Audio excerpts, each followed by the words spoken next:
Louvado seja nosso Senhor Jesus Cristo, para sempre seja louvado, seja bem-vindo mais uma vez ao canal Denis o Católico. Esse quadro aqui, é o quadro sobre Maria na história da salvação. Já temos aí 4 vídeos, Maria na história da salvação, e no último vídeo agora, que foi o 4º, eu acabei dizendo que era o 3º, havia me confundido. Na abertura do vídeo eu vou dizer isso, mas já estamos aqui agora com este vídeo, como sendo o 5º vídeo sobre Maria na história da salvação. Eu penso que esse vídeo será um pouquinho mais longo, faremos aqui uma aula sobre Maria na história da salvação, Maria na história da redenção, e hoje nós vamos falar sobre a Imaculada Conceição de Maria. O que é a Imaculada Conceição de Maria? Deus, no seu projeto inicial, pensou o homem, diz a palavra de Deus, que Deus pensou o homem. O livro da sabedoria vai dizer que Deus não criou o homem para morrer. Livro da sabedoria, deixa eu tomar aqui, livro da sabedoria,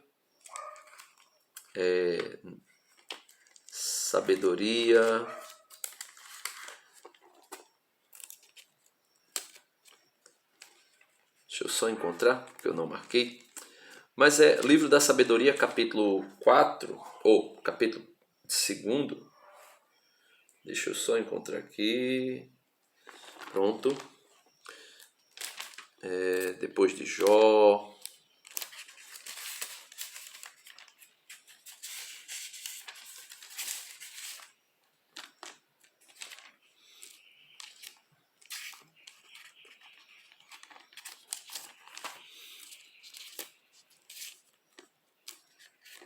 Pronto, achei o livro.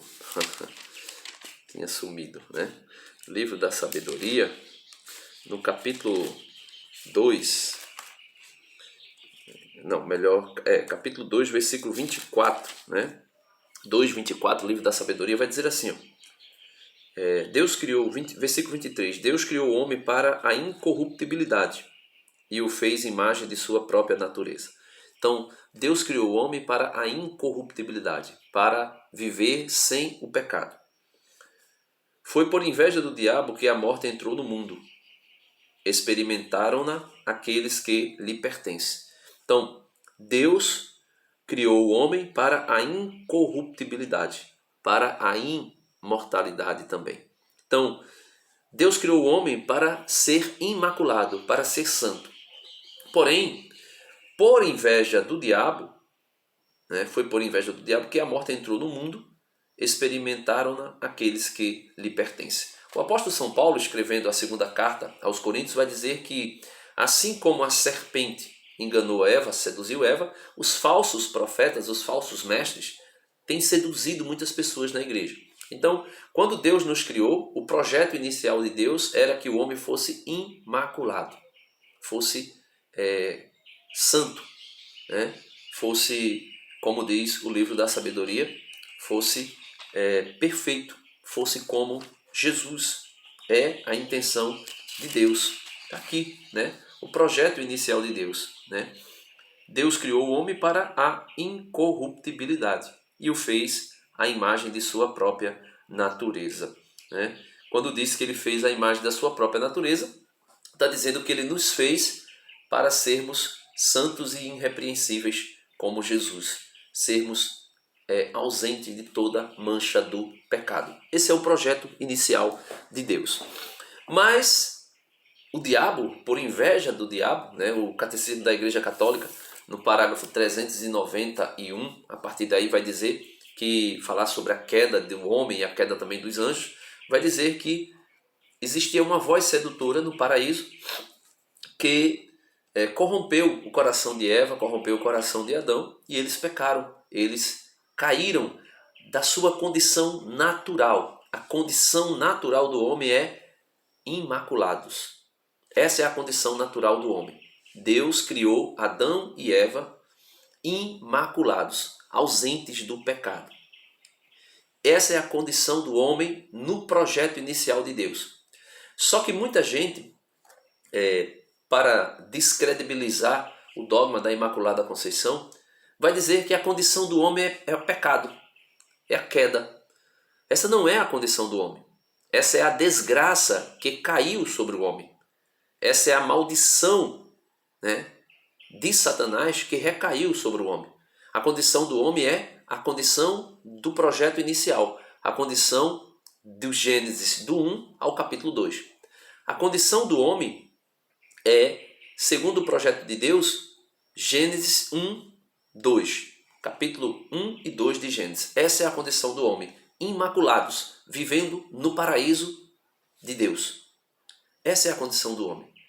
Capítulo 3 não é a condição do homem. Não é a condição natural do homem. É a desgraça, é a queda.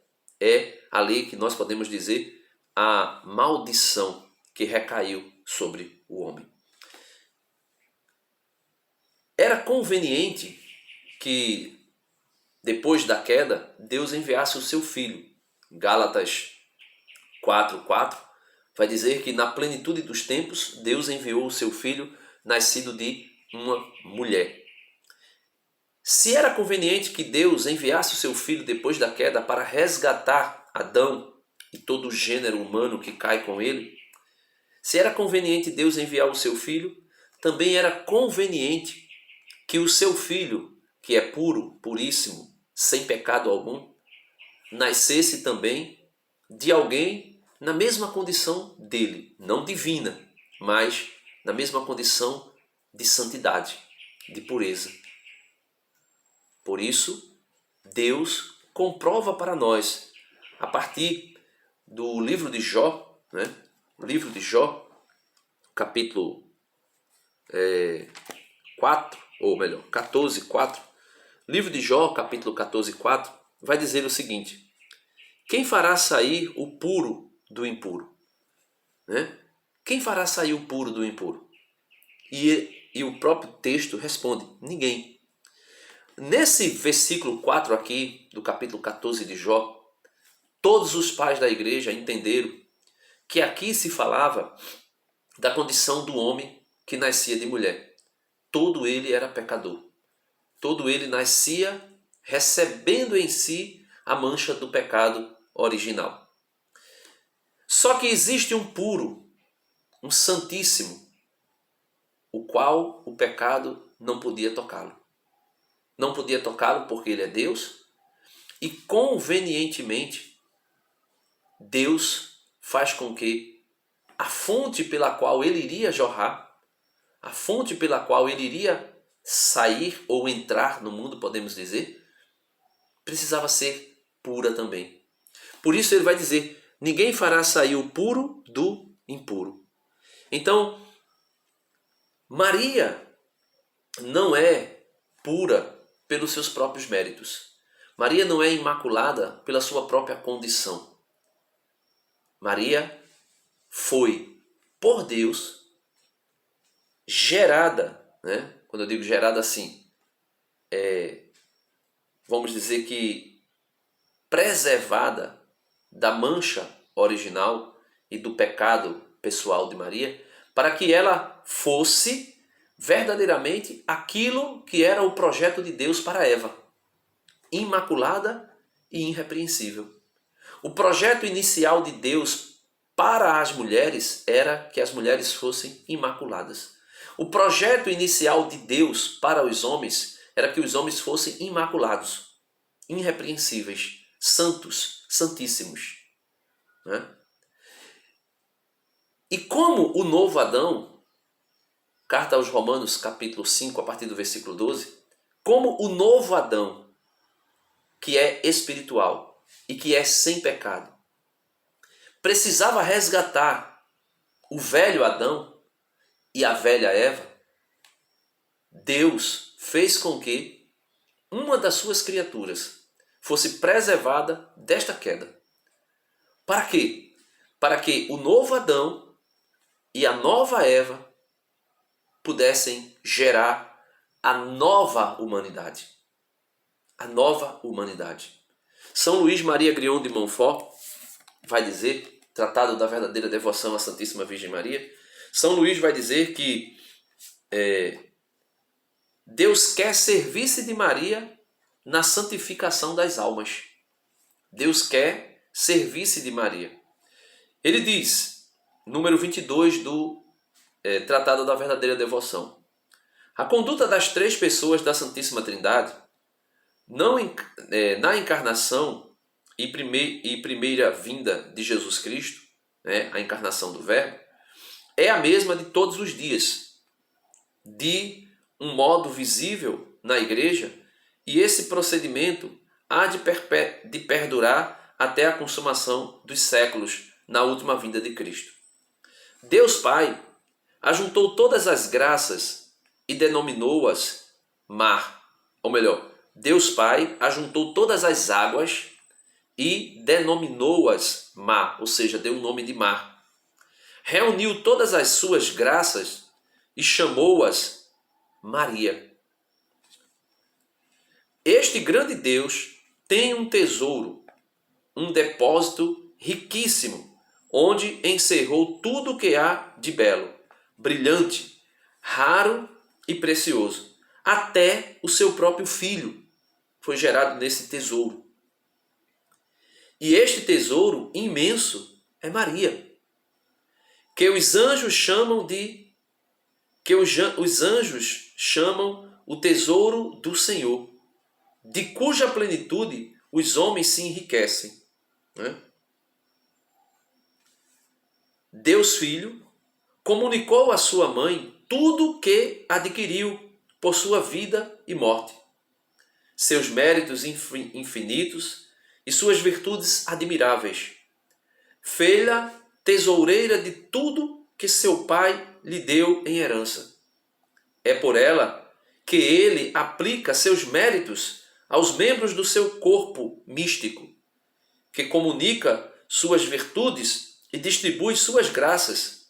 É ela o canal misterioso, o arqueduto pelo qual passam abundantemente e docemente suas misericórdias. Deus Espírito Santo comunicou a Maria, sua fiel esposa, seus dons inefáveis, escolhendo-a para dispensadora de tudo o que ele possui. Deste modo, ela distribui seus dons e suas graças a quem quer, quanto quer, como quer e quando quer. E dom nenhum é concedido aos homens que não passe por suas mãos virginais. Tal é a vontade de Deus, que tudo tenhamos por Maria, e assim será enriquecida, elevada e honrada pelo Altíssimo, aquela que em toda a vida quis ser pobre, humilde e escondida, até ao nada. Eis a opinião da Igreja e de todos os padres, de todos os santos padres. Entre outros, São Bernardo e São Bernardino de Sena, que São Luís Maria cita que se cita mais adiante. Então, os pais da Igreja compreenderam isso, que Maria é esse tesouro de Deus, é esse jardim de Deus, é esse local pelo qual Deus quis realizar todas as coisas. Ele quis, por meio de Maria, gerar o seu filho e trazer o seu filho ao mundo para a redenção. Então, pode esse puro Jesus Cristo sair de uma impura? Não. É conveniente, é desejo de Deus, é vontade de Deus fazer com que Maria fosse preservada do pecado original, fosse preservada da culpa original. Para quê? Para gerar o Santíssimo. O Santíssimo, o puro, não poderia sair de uma impura. Não porque ele iria ser contaminado pela impura. Claro que não. Se Deus quisesse, ele poderia nascer de qualquer forma. Deus continuaria puro. Então, logo, o desejo de Deus preservar Maria do pecado original não era por causa de Jesus, mas por causa de Maria. Ela não poderia ser uma fonte impura, imunda, para jorrar dela uma água pura. Era impossível, não é? Por exemplo, Jesus vai dizer que pode um fruto bom nascer de uma árvore má? Poderia o Filho de Deus, que é santo, santíssimo, nascer de uma pecadora? Poderia? Não poderia. Pode uma árvore má gerar bom fruto? Isabel vai dizer a Nossa Senhora: de onde me vem a honra que a mãe do meu Salvador me venha visitar? Logo que a tua saudação chegou aos meus ouvidos, a criança no meu ventre estremeceu de alegria. E Isabel proclama, cheia do Espírito Santo: bendita és tu entre as mulheres. Veja, isso aqui é maravilhoso, isso é lindo, né? A visitação. Veja, naqueles dias, Maria pôs-se a caminho para a região montanhosa, dirigindo-se apressadamente a uma cidade de Judá. Entrou na casa de Zacarias e saudou Isabel. Ora, quando Isabel ouviu a saudação de Maria, a criança lhe estremeceu no ventre e Isabel ficou repleta do Espírito Santo, a portadora do Espírito Santo. Maria é portadora de Deus. Quando ela fala, aquele que ouve a sua voz fica repleto do Espírito Santo. Não é eu que estou dizendo, é as Escrituras. Lucas, capítulo 1, versículo 41. Ora, quando Isabel ouviu a saudação de Maria, a criança lhe estremeceu no ventre. E Isabel ficou repleta do Espírito Santo. E repleta do Espírito Santo, cheia do Espírito Santo, plena do Espírito Santo, transbordando do Espírito Santo, a ponto de não sustentar em si a alegria, Isabel proclama, com um grande grito, exclama: bendita és tu entre as mulheres, e bendito o fruto do teu ventre. Pode o fruto santíssimo do ventre de Maria nascer de uma árvore impura? Uma árvore boa dá bons frutos. Uma árvore má não pode dar má fruto. Então aqui está a Imaculada Conceição de Maria. Só não ver quem não quer. Só não ver quem não tem fé. Só não ver quem não consegue enxergar a grandiosidade, o poderoso agir de Deus na vida de Maria. Bendito és tu entre as mulheres, bendita és tu entre as mulheres, e bendito é o fruto do teu ventre. De onde me vem a honra, de onde me vem que a mãe do meu Senhor me visite? Pois quando a tua saudação chegou aos meus ouvidos, a criança, João Batista, estremeceu de alegria no meu ventre. Feliz aquela que creu, pois o que lhe foi dito da parte do Senhor será cumprido. Então Deus tem o poder de fazer essa árvore santa, santíssima, gerar o fruto mais santo e mais puríssimo que a terra já pôde desfrutar e dele se alimentar.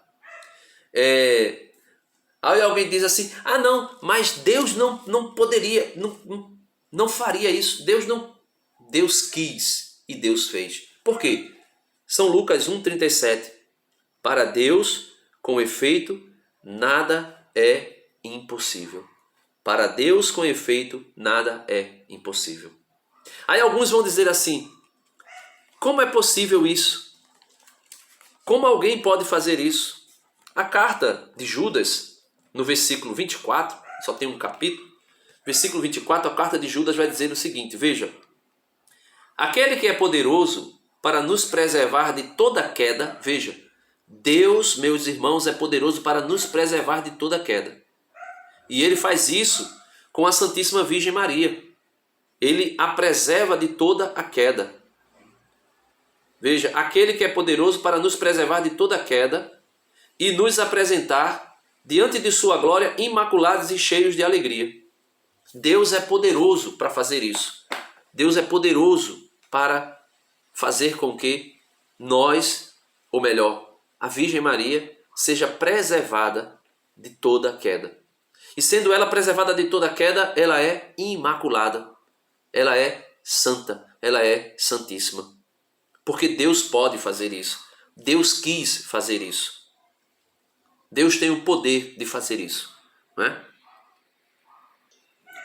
Aí alguém, movido por um espírito do anticristo que já age no mundo, vai dizer assim: ah, Denis, mas e o que dizer de Romanos, capítulo 3, versículo 9, por exemplo, que vai dizer: e daí?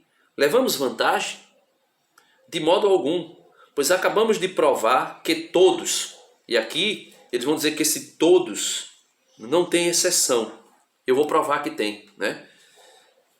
De modo algum, pois acabamos de provar que todos, tanto os judeus, e Maria era judia, como os gregos, estão debaixo do pecado. Conforme está escrito, aí ele continua: não há homem justo, não há um sequer, não há quem entenda, não há quem busque a Deus. Todos se transviaram, todos juntos se corromperam.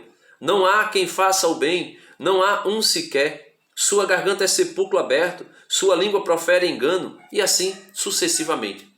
Aí a minha pergunta é, meus irmãos, se nós lermos isso aqui e dissemos, todos pecaram e todos estão debaixo da graça do pecado. Então todos. Aí a minha pergunta é, quando São Paulo diz que aquele que está em Cristo é nova criatura, ele ainda está nessa lista aqui? Quando São Paulo diz assim, aquele que está em Cristo é nova criatura, ele ainda está nessa condição aqui? Ele ainda está aqui nessa condição, como condenado, como alguém que não há um justo? Ele ainda continua sendo injusto ou ele foi justificado? Não há um sequer? Quando o homem está em Cristo e é nova criatura e foi justificado pelos méritos da cruz de Cristo, ele ainda continua sem buscar a Deus? Ele ainda continua transviado? Todos se corromperam, ele ainda continua corrompido? Não. Quem está em Cristo, nova criatura é. Sabe por quê, meus irmãos? Porque a queda de Adão e Eva, a infidelidade de Adão e Eva, não anula a fidelidade de Deus. São Paulo vai dizer a Timóteo que, mesmo que nós sejamos infiéis, ele permanece fiel, porque não pode contradizer a si mesmo. Ele continua fiel, porque não pode negar a si mesmo. Nesse mesmo capítulo da carta de São Paulo aos Romanos, capítulo 3, onde as pessoas vão alegar que quando São Paulo diz que todos estão debaixo do pecado, isso é o homem na queda. Todos estão debaixo do pecado, vão querer aí colocar Maria. Só que Maria foi justificada graças aos méritos da cruz de Cristo, antes do pecado. Antes do pecado. Por quê? Veja, Romanos 3:3. E o que acontece? Se alguns deles negaram a fé, a infidelidade deles não anulará a fidelidade de Deus. De modo algum. Confirma-se, pelo contrário, que Deus é veraz, enquanto todo homem é mentiroso, conforme as Escrituras. Então, a infidelidade de Adão e Eva não anula a fidelidade de Deus. E a fidelidade de Deus é: Deus enviou o seu filho nascido de uma mulher. Para quê? Para salvar os filhos de Adão. Ou seja, a infidelidade, o pecado de Adão e Eva, não apaga a fidelidade de Deus, não elimina o projeto inicial de Deus, não anula o projeto inicial de Deus, que é salvar o homem. Mas o que é? Como a igreja define a Imaculada Conceição de Maria? Para ser a mãe do Salvador, Maria foi enriquecida por Deus com dons dignos para tamanha função. Maria foi enriquecida por Deus para com dons especiais para tão digna função. No momento da anunciação, o anjo Gabriel a saúda como cheia de graça, né? Lucas 1:28, né? Lucas 1:28. Lucas 1:28. Deixa eu ver aqui como é que está, né? Lucas 1:28. Deixa eu só encontrar aqui, que eu não marquei, mas o catecismo cita aqui. Aí eu quero trazer para nós vermos, né? Lucas 1, 28. Lucas 1, 28 é dito o seguinte, né? Entrando o anjo, disse-lhe: Ave, cheia de graça, o Senhor é contigo. Essa palavra ave, cheia de graça, é kakaritomene. É a saudação mais relevante que alguém poderia ouvir. Kekaritomene, que significa cheia da graça, plena da graça, repleta da graça. Então, vai dizer o catecismo que, no momento da anunciação, o anjo Gabriel a saúda como cheia da graça. Efetivamente, para poder dar o assentimento livre de sua fé ao anúncio de sua vocação. Era preciso que ela estivesse totalmente sob. Não é que ela é deusa, não é que ela é divina, não é que ela não tem pecado porque ela é a toda-poderosa. Não. Ela é aquela que está totalmente sob a moção da graça de Deus. Está totalmente sob, debaixo da graça de Deus. Isto é a Imaculada Conceição. E continua o Catecismo, parágrafo 491. Vai dizer o seguinte, né? Antes do parágrafo 491, eu quero ler o parágrafo 2001, né? O parágrafo 2001. No parágrafo 2001, vai explicar o catecismo o que é alguém estar debaixo, né, sob a moção da graça. O parágrafo 2000 vai dizer o seguinte, vamos ver o primeiro 2000.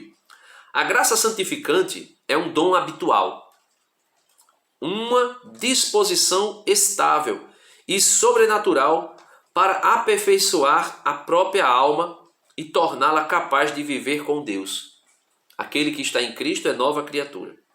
Agir por seu amor, né, pelo amor de Deus. Deve-se distinguir a graça habitual, da qual Maria foi cheia desde o momento da sua conceição. Disposição permanente. A graça habitual é uma disposição permanente para viver e agir conforme o chamado divino. E a graça habitual, a qual Maria foi repleta e estava debaixo dessa graça, né? É uma disposição permanente na pessoa, na alma da pessoa, para viver e agir conforme o chamado divino. Por isso o catecismo vai dizer que ela, efetivamente, para poder dar o seu assentimento, esteve, né, e livre, efetivamente para poder dar o seu assentimento livre de sua fé ao anúncio de sua vocação, era preciso que ela estivesse totalmente debaixo, né, sob a moção da graça de Deus. Essa graça aqui, que é a graça habitual, a qual dá ao homem as disposições permanentes e necessárias para viver e agir conforme o chamado divino. E existem outras graças, as graças atuais, né, que designam as intervenções divinas, quer na origem da conversão, quer no decorrer da obra da santificação. Então veja, Maria foi preservada e imaculada, preservada do pecado original. E no decorrer de sua vida, com a graça habitual, ela se mantém nesse estado, se mantém nessa situação, e todas as vezes que Satanás tentou tocar nela, além da graça habitual, a qual ela já estava totalmente cheia, plena, repleta, o Senhor ainda lhe enviava graças atuais para fazer ela suportar tudo, né? Então o diabo não pôde tocá-la.